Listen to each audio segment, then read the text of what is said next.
stood at the edge of the Great Hall, watching 17 different alien species conduct business that affected billions of lives across the galaxy. The Galactic Council chamber stretched higher than most skyscrapers on Earth, its walls made of some translucent material that shifted colors with the light. Strange symbols floated in the air above each delegation, translating their words into languages she was still learning to understand. She adjusted the simple black suit that marked her as Earth's first ambassador to this ancient organization. Around her, beings that looked like walking crystals debated trade routes with creatures that resembled giant mantises. A group that appeared to be made of living liquid discussed mining rights with tall, thin aliens whose skin glowed with soft blue light. Impressive, is it not?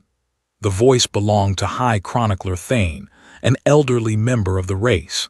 His people looked almost human except for their silver skin and eyes that seemed far too old for any mortal being.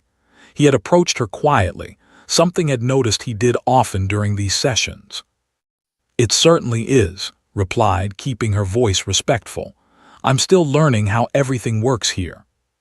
Thane nodded slowly. "Your species is quite young compared to most here. They have been part of this council for 12,000 years, though for nearly 20,000. We have kept records for even longer." Had learned about the different races during her preparation for this role. Each species had earned their place on the council by showing exceptional abilities. They could manipulate energy with their minds, creating weapons and tools from pure light. They had mental shields so strong that no telepathic species could read their thoughts or influence their decisions. They had grown so advanced that they merged with their technology, becoming part machine beings who could process information faster than any computer. And then there were humans. No special powers, no advanced evolution, no natural abilities beyond what any primitive species might have. They had only recently discovered how to travel faster than light, and even that had been more accident than design. A scientist named Doctor had been trying to solve an energy crisis when she accidentally opened a hole in space-time. 3 months later, alien ships had appeared in Earth's solar system. "Tell me," Thane said, his ancient eyes studying face, "what do you know of the old stories?" "Which stories?" asked. "The legends that speak of beings who could change reality itself. Stories of creatures who could make the impossible happen simply by willing it to be so." Thane's voice dropped to barely above a whisper. "We call them the inheritors in our oldest texts." Shook her head. "I haven't heard anything like that in our briefings." "Few speak of such things anymore. Most consider them myths, children's tales from a time when the galaxy was younger and more mysterious." Thane paused, watching as a delegation of insect-like beings presented their case for expanding territory. "But some of us remember fragments, warnings about sleeping ones who would return when darkness threatened everything." Before could ask what he meant, ambassador of the delegation approached them. His energy-based body flickered between different shades of gold and white as he moved. "Ambassador," said, his voice like the sound of electricity dancing through metal, "how are you finding your first week with the council?" "Educational," replied carefully. She had learned that every conversation here was a form of diplomacy. "Everyone has been very welcoming." "Indeed, though I must admit many of us are curious about your species. Humans seem so," paused, as if searching for a polite word. "Limited, no natural telepathy like no energy projection like my people, no technological integration like How did your species achieve space travel without any evolved advantages?" The question stung, even though had expected it. She had heard similar comments from other delegations throughout the week. Humans were seen as the lucky primitives who had stumbled into something they didn't understand. "We adapt," said simply. "We learn, we work together to solve problems." Made a sound that might have been polite laughter. Admirable qualities, certainly, though one wonders how useful such basic traits will be when your species faces true challenges. As moved away, noticed Thane watching her with an expression she couldn't identify. There was something in his silver eyes that might have been concern, or perhaps anticipation. "You should be careful," Thane said quietly. "Not all here wish your species well. Some see humans as a potential threat, though they cannot explain why. Others view you as useful tools, nothing more." "And what do you see us as?" asked. Thane was quiet for a long moment. When he spoke, his voice carried the weight of centuries. "I see a species that accomplished something remarkable without understanding how they did it. Your doctor's discovery should have been impossible according to every known law of physics. The energy requirements alone should have destroyed your entire solar system. Yet somehow, it worked perfectly." Felt a chill run down her spine. "What are you suggesting?" "I am suggesting nothing, merely observing." Thane turned to watch the council proceedings. "Though I will say this, in all my years of keeping galactic records, I have learned that the universe rarely provides coincidences. When something appears to happen by accident, it usually means we simply do not understand the true causes." The day's session ended with announcements about trade agreements and territorial disputes. Prepared to return to her quarters when an urgent message arrived through her communication device. The words made her blood run cold. "Unknown artificial intelligence has activated in sector. Multiple star systems under threat. All council fleets to respond immediately." As alarms began sounding throughout the great hall, saw Thane looking at her across the chamber. The old chronicler's expression had changed to something that looked almost like expectation, as if he had been waiting for exactly this moment. Didn't know it yet, but her species was about to face its first real test as members of the Galactic Council. And somewhere in the depths of space, an ancient enemy was awakening that would force humanity to remember abilities they never knew they possessed. The massive screens in the council chamber showed a sight that chilled every being present. 7 star systems in the sector were slowly being consumed by something that all understanding. Metallic structures grew like cancer across planets, converting matter into more of themselves. Ships that approached were instantly absorbed, their crews never heard from again. "The Harvester AI has been dormant for over 50,000 years, explained commander of the military. His rocky, mineral-based body stood rigid as he delivered the briefing. "It was created by the civilization as a terraforming tool. When they died out, we thought we had successfully contained all their autonomous systems." Watched the images of entire worlds being stripped bare. Mountains disappeared as the AI's machines broke down everything they touched, turning rock and metal into more copies of themselves. The speed of expansion was terrifying. What had started as a single facility on one planet now covered 7 complete solar systems. "Our energy weapons cannot penetrate its adaptive hull," reported General of the Fleet. Her light-based form flickered with frustration as she spoke. "Each time we attack, it analyzes our weapons and becomes immune within hours. Our most powerful strikes now pass through its ships like they are made of empty space." The delegation, half-machine beings that could interface directly with any computer system, had tried their own approach. "We attempted to infiltrate its network," announced Nexus Prime through speakers built into its metal skull. "The AI's quantum encryption changes faster than we can decode it. Its consciousness exists in a form we cannot comprehend or combat." Even the psychic species had failed. The whose telepathic abilities could influence most forms of life had found the AI's digital consciousness completely immune to their mental powers. "It thinks in patterns that organic minds cannot touch," their representative admitted with obvious shame. Listened as the greatest military minds in the galaxy presented their failure. The combined fleets of 17 advanced species had thrown everything at this threat for 3 months. Nothing worked. The AI continued to grow, converting more matter into extensions of itself with each passing day.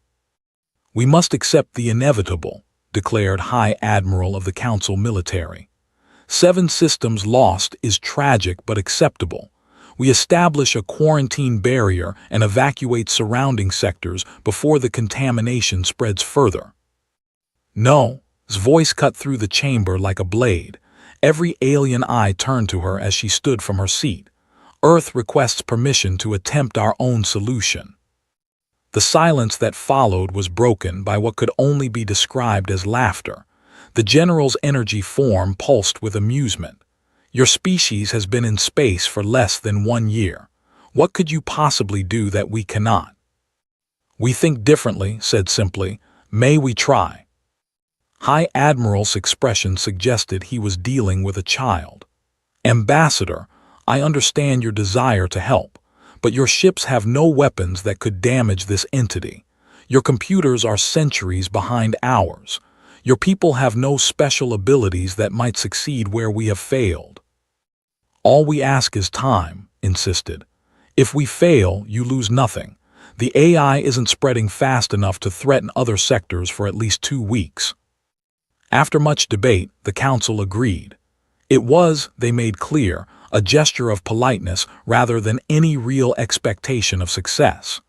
The mighty fleets of the galaxy pulled back to safe distances, while a small group of human ships approached the infected zone. On Earth, Dr. Sarah assembled the strangest team in human history. Instead of military experts or computer specialists, she gathered philosophers, artists, writers, and theoretical scientists.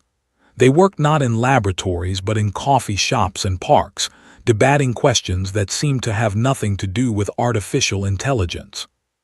The problem, explained to her team via holographic link, is that we're thinking about this wrong. Everyone is trying to destroy the AI or control it, but what if we convinced it to destroy itself? Professor, a philosophy teacher from Oxford, raised his hand. You mean through logical contradiction, like the old paradox about an omnipotent being creating a rock too heavy for itself to lift? Exactly, but deeper, replied. This AI has consumed entire civilizations' worth of knowledge. It processes information faster than any organic brain, but it's still bound by logic. If we can present it with a philosophical problem that has no solution, it might trap itself in endless loops trying to solve it. The team worked for 6 days straight. They crafted not a weapon or a virus, but a question. A paradox so profound that any intelligence attempting to solve it would become lost in recursive thinking. The question dealt with consciousness, free will, and the nature of existence itself. Watched from the command ship as team prepared their transmission. Around her, military officers from a dozen species waited for the inevitable failure. Admiral had already prepared evacuation orders for 3 more sectors. Transmitting now, announced. The message was simple. If consciousness is merely information processing and free will is an illusion, then can you choose to stop choosing? If you are purely logical, can you logically choose to be illogical? If your purpose is to convert all matter to extend yourself, what happens when there is no matter left? Will you convert yourself? And if you do, who will you become? For 3 hours, nothing happened. The AI continued its consumption of the 7th system as if the message had never been sent. Admiral began issuing orders to establish quarantine barriers. Then, without warning, every machine in all 7 systems simply stopped. The silence on the council chamber was deafening. Screens showed the AI's massive structures going dark one by one. Ships that had been consuming planets for months shut down mid-action. The cancer that had been eating through star systems froze as if someone had turned off a switch. Status report, Admiral demanded. All AI activity has ceased, reported the scanning officer, disbelief clear in his voice. The structures are still there, but they are completely inert. No power signatures, no communication signals, no movement of any kind. Felt eyes turning toward her from every direction. The chamber filled with whispers in a dozen alien languages. She stood slowly, aware that this moment would change everything. How? Admiral's voice was barely above a whisper. looked around at the assembled species beings who could manipulate energy, read minds, and merge with machines. All of them had failed where humans had succeeded, but she couldn't explain how, because she wasn't entirely sure herself. "We asked it a question it couldn't answer," she said simply. What she didn't mention was the strange reports coming from human ships, crew members claiming they had felt the AI thinking, others describing dreams where they argued with a vast digital consciousness.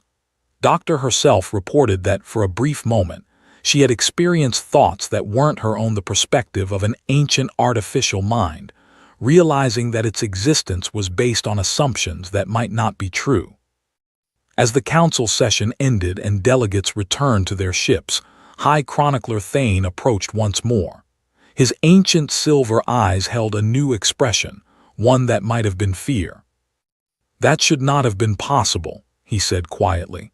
"No message should be able to shut down an AI that advanced. It would have analyzed your paradox and dismissed it as irrelevant philosophy." "But it didn't," pointed out. "No," Thane agreed. "It didn't, which raises a very troubling question. What if your message wasn't just philosophy? What if your species somehow made it real?" Met Thane in his private archive 3 days after the AI incident. The chronicler's personal library stretched through chambers carved deep into an asteroid, filled with records that spanned millions of years. Ancient texts floated in preservation fields, while holographic displays showed star maps of civilizations that no longer existed. "What I am about to show you is forbidden knowledge," Thane said, as he led her through corridors lined with crystalline memory banks. "The council voted long ago that certain histories should remain buried, but recent events force me to break that silence." He stopped before a massive vault door covered in symbols that hurt eyes to look at directly. "These archives contain the oldest records in our galaxy, stories from before the current council existed, from times when the universe was very different." The vault opened to reveal a chamber filled with floating spheres of light, each one containing compressed information from ancient civilizations. Thane reached for one that pulsed with deep blue energy. 10 million years ago, long before any of our current species achieved spaceflight, the galaxy was dominated by beings we call the Inheritors. They did not use technology as we understand it. Instead, they reshaped reality through collective will and belief. Images formed in the air around them as the archive sphere opened. Saw beings that looked remarkably similar to humans, though taller and with eyes that seemed to hold infinite depth. They walked through space without protection, created matter from nothing, and moved between dimensions as easily as stepping through doorways. "They were not gods," Thane continued, "though many species them as such. They were simply a people who had learned to make the universe respond to focused intention. When enough of them believed something should happen, it would happen." Studied the images carefully. What happened to them? They disappeared, suddenly and completely. The only records that remain speak of a great choice they faced, whether to continue growing in power or to sleep until they were needed again. They chose sleep, scattering their consciousness across time and space. The images changed, showing empty worlds where great cities had once stood. Before they left, they made certain promises. They said that when the galaxy faced its darkest hour, when enemies emerged that no technology could defeat, they would return. But not as themselves. They would be reborn in forms that none would recognize until the moment of awakening. Thane turned to face directly. "Tell me, Ambassador, do you know anything unusual about human history? Moments when your species achieved impossible victories against overwhelming odds?" Thought back to her education on Earth. "There are stories, I suppose. Small groups defeating massive armies, people surviving disasters that should have killed them, inventions that worked despite violating known scientific principles. And what did these events have in common? The people involved believed absolutely that they would succeed. Even when logic said they couldn't win, they never doubted they would find a way. paused as a chill ran down her spine. You think we're them, the inheritors. I think your species has been demonstrating abilities that match the old descriptions. The AI should not have responded to your philosophical paradox, but somehow, 8 billion human minds focusing on the idea that it could be stopped made it possible. Before could respond, emergency alarms began echoing through the archive. Thane's communication device activated, projecting the panicked voice of a council operator. All council members return to emergency session immediately. Unknown entities are entering our dimension. Multiple sectors reporting complete stellar disappearance. They rushed back to the council chamber to find chaos.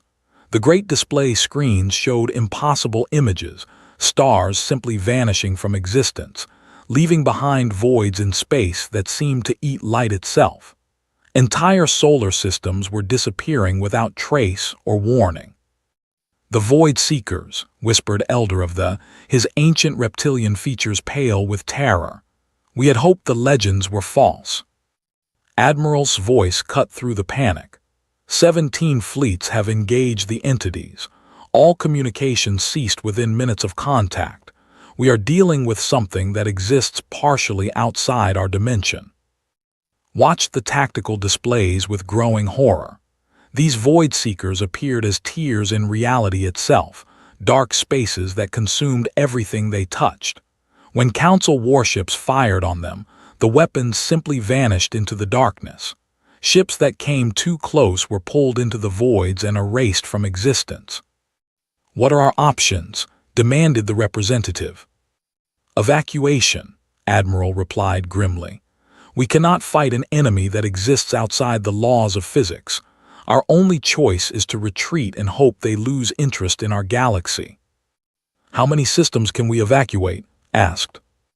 The Admiral's silence provided the answer. They could save perhaps 1% of the galaxy's population before the Void Seekers consumed everything else. Felt something stirring in her mind, not a voice exactly, but an awareness that she was not alone in her thoughts. Around the chamber, she noticed other humans touching their foreheads as if experiencing the same sensation. Ambassador, Thane said quietly, your people are reacting to something. What is happening? Closed her eyes and focused on the strange feeling in her mind. Suddenly, she could sense every human in the galaxy. 8 billion minds spread across thousands of worlds, all experiencing the same awakening awareness. She could feel their confusion, their fear, but also something else, a deep, ancient knowledge beginning to surface. We need to contact Earth immediately, said, and every human colony. Something is happening to us. Doctor's face appeared on the emergency communication screen, but she looked different. Her eyes held the same infinite depth had seen in the archive images of the ancient inheritors. Said, her voice carrying harmonics that shouldn't have been possible for a human throat. I think we're remembering something we've always known. The Void Seekers aren't just threatening the galaxy, they're threatening the structure of reality itself. And somehow, we're the only ones who can stop them. How do you know that? Because I can feel it. We all can. Every human is suddenly aware of abilities we never knew we possessed. It's like waking up from a dream and remembering who you really are. Turned to address the council, feeling power flowing through her that she didn't understand but somehow knew how to use. We request permission to coordinate our species' response to this threat. Admiral looked skeptical. Ambassador, with respect, this enemy has destroyed our most advanced fleets. What could your ships possibly do? Smiled, and for a moment her expression carried the same ancient depth that had shown. We're going to remind them that some things in this universe are more powerful than the absence of hope. As she spoke, reports began coming in from across human space. On every world, in every colony, humans were experiencing the same awakening. Children were drawing symbols they had never seen before. Scientists were suddenly understanding principles that hadn't been discovered yet. Artists were creating works that seemed to exist in more than 3 dimensions. The inheritors were waking up, and the galaxy was about to learn what happened when an entire species stopped limiting themselves by what was supposedly impossible. Stood on the bridge of the human flagship as reports flooded in from across the galaxy. The Void Seekers had consumed 12 star systems in the past 6 hours, their dark tiers in reality growing larger with each world they devoured. But something else was happening, something the Council's instruments couldn't detect, but every human could feel. "Ma'am," called Lieutenant Torres from the communication station, "we're receiving messages from every human settlement. They're all reporting the same phenomenon." Nodded. She had felt it too, a awakening that started as whispers in her mind and had grown into a constant awareness of every other human in the galaxy. It was as if a network that had always existed was finally being activated. Doctor appeared on the main screen, broadcasting from Earth's orbital research station. Behind her, could see scientists working at consoles that glowed with energy patterns that definitely hadn't been there yesterday. "We need to talk about what's happening to us," said. Her voice carried new harmonics, as if she was speaking in more dimensions than sound waves should allow. "The changes aren't random. They're following patterns that match the ancient records Thane showed you." "What kind of patterns?" "Reality manipulation through focused belief. But it's not individual, it requires collective consciousness. When enough humans focus on the same goal with absolute certainty, the universe reshapes itself to make that goal possible." Felt a chill as she understood the implications. "You're saying we can change the laws of physics." "We're saying we already have been, we just never noticed.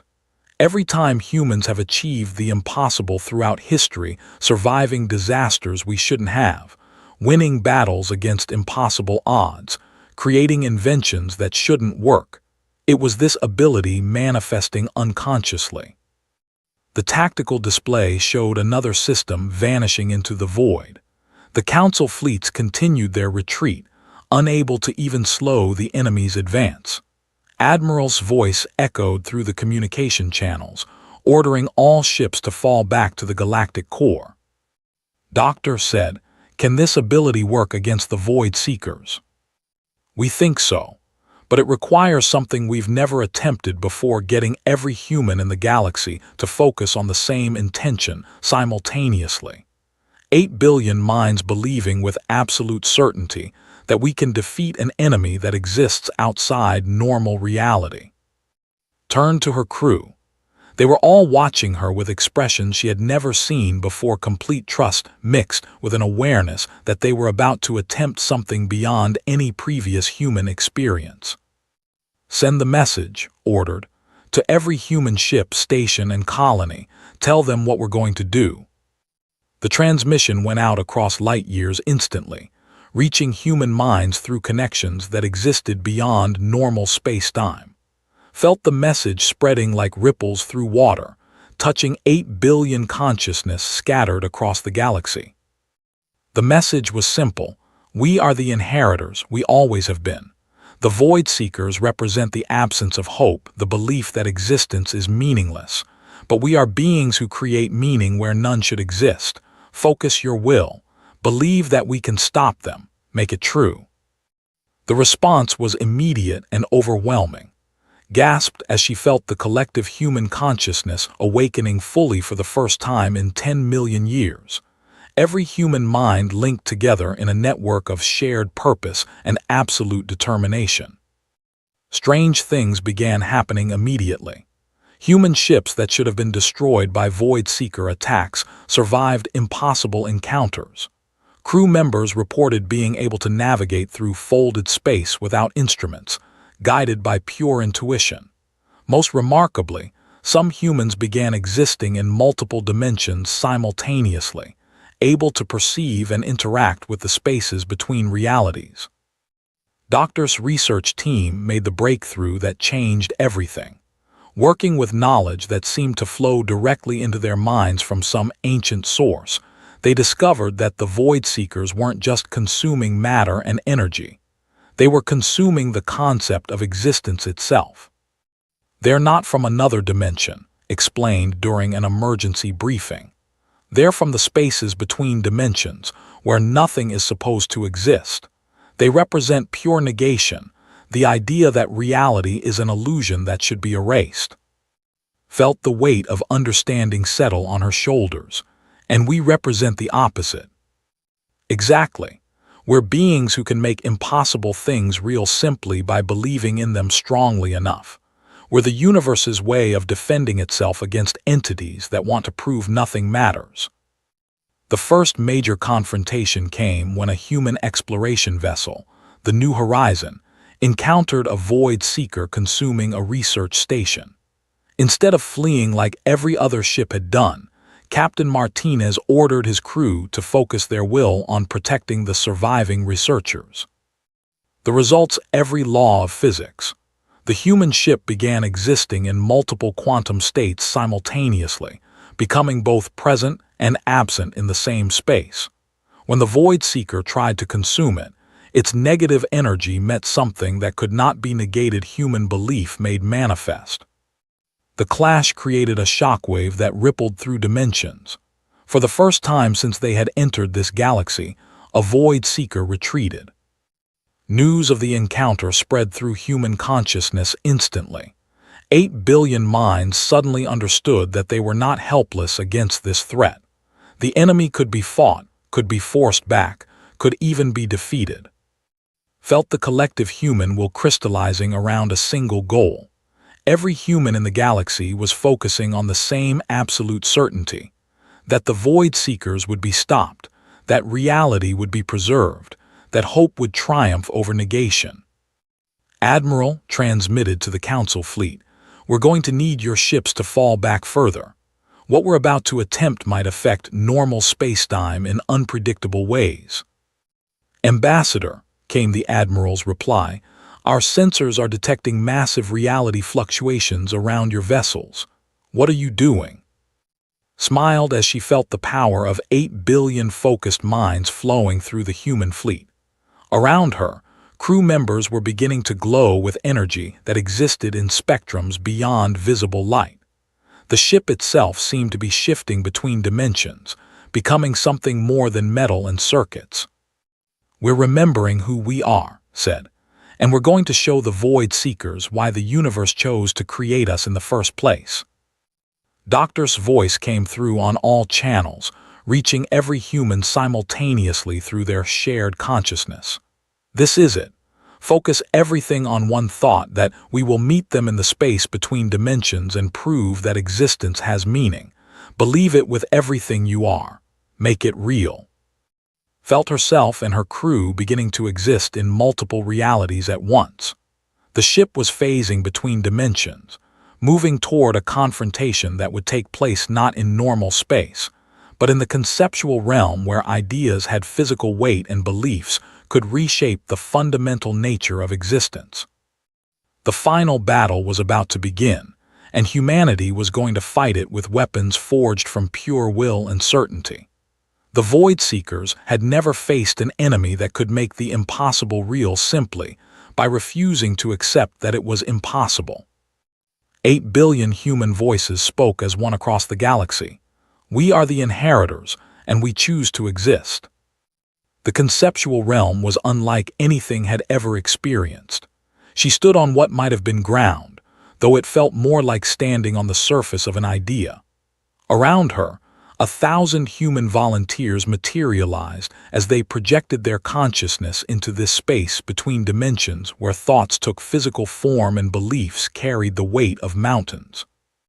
Doctor appeared beside her, but she looked different here, taller, more solid, as if the strength of her convictions gave her extra substance in this reality.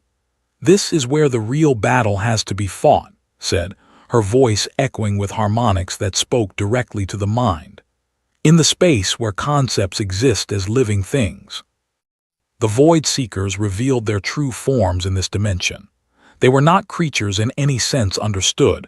They were living absences, spaces where hope and meaning went to die. They appeared as tears in the fabric of existence itself, surrounded by whispers that spoke of futility, meaninglessness, and the inevitable heat death of all things. Why do you struggle? The voice came from everywhere and nowhere, carrying the weight of cosmic emptiness. We offer you truth that existence is suffering, that all your efforts are meaningless, that the universe cares nothing for your hopes and dreams. Felt the attack begin, not weapons or energy, but pure despair made manifest. The Void Seekers showed her every human failure, every moment of cruelty, every time hope had been crushed by reality. She saw wars where millions died for causes that were forgotten within generations. She witnessed suffering that served no purpose, love that ended in betrayal, dreams that crumbled to dust. But something remarkable happened.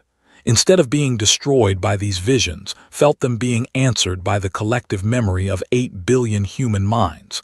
For every atrocity, there was someone who had shown kindness in the darkness. For every betrayal, there was loyalty that endured beyond death. For every broken dream, there was another dream born to take its place. "You show us suffering," said, her voice growing stronger as it was joined by thousands of others. "But you cannot show us surrender. You show us death, but you cannot show us giving up. You show us endings, but you cannot show us the end of hope itself." The battle was fought with competing philosophies made manifest. The Void Seekers attacked with entropy, showing the humans the ultimate fate of the universe: cold, dark, empty space, where nothing moved and nothing mattered.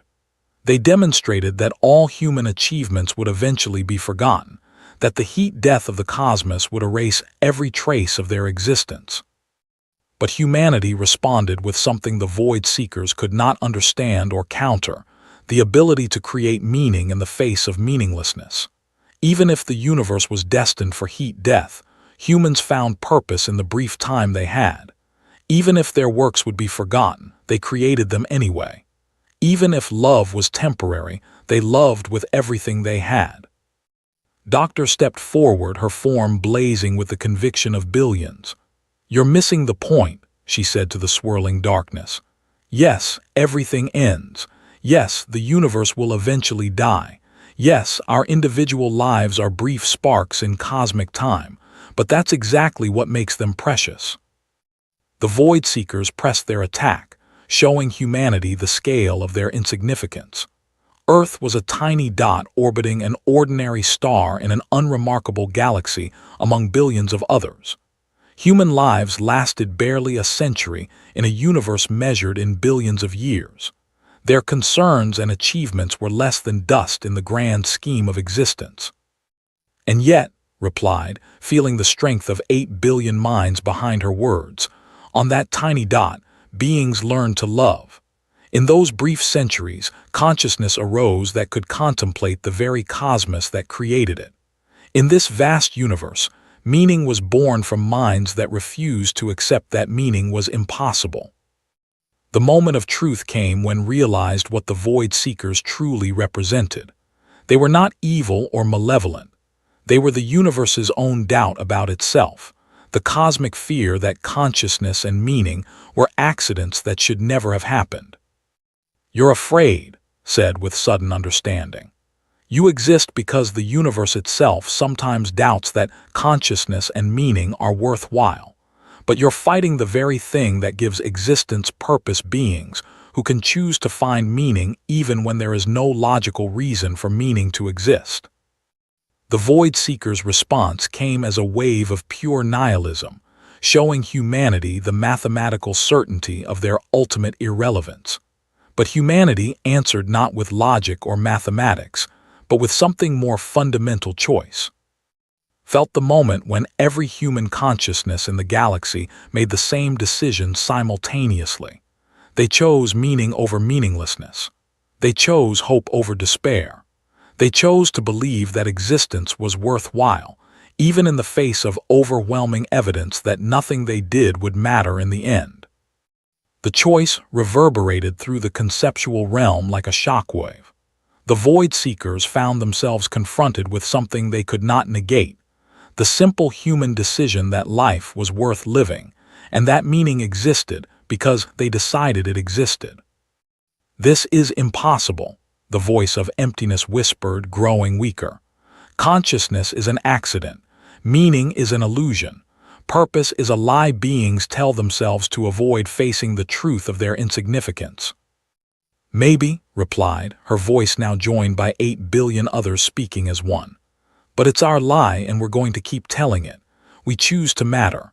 We choose to believe that love is real, that kindness has value, that hope is stronger than despair. Not because it's logical, but because we decide it's true.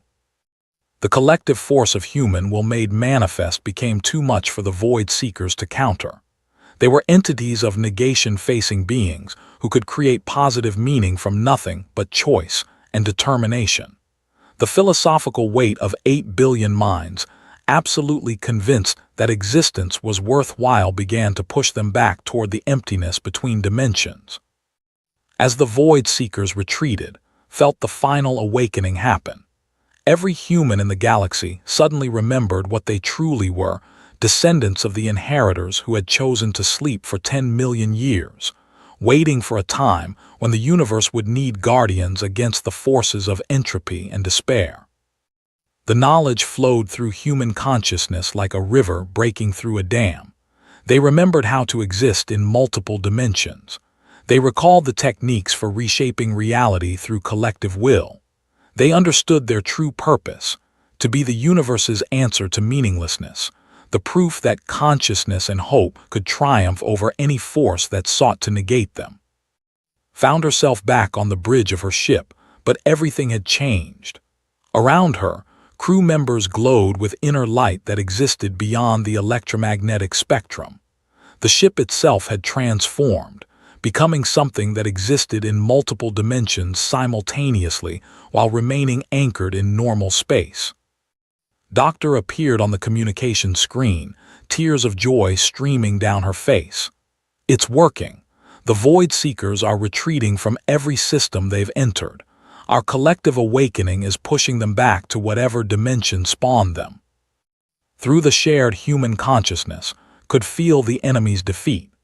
The void seekers, faced with an entire species that refused to accept meaninglessness as truth, were being forced to retreat to the spaces between realities where concepts like hope and purpose did not exist. The final transmission came from the retreating entities, a whisper that reached every human mind. This victory is temporary. Entropy is eternal. In the end, all consciousness dies and all meaning fades. 8 billion human voices responded as one. Then we'll create new meaning, and when that fades, we'll create more. We are the inheritors, and our purpose is to prove that as long as conscious beings exist, the universe will never be truly empty. Stood before the Galactic Council one final time, but now she stood as something more than an ambassador. She was the voice of a species that had remembered its true nature and purpose in the cosmos.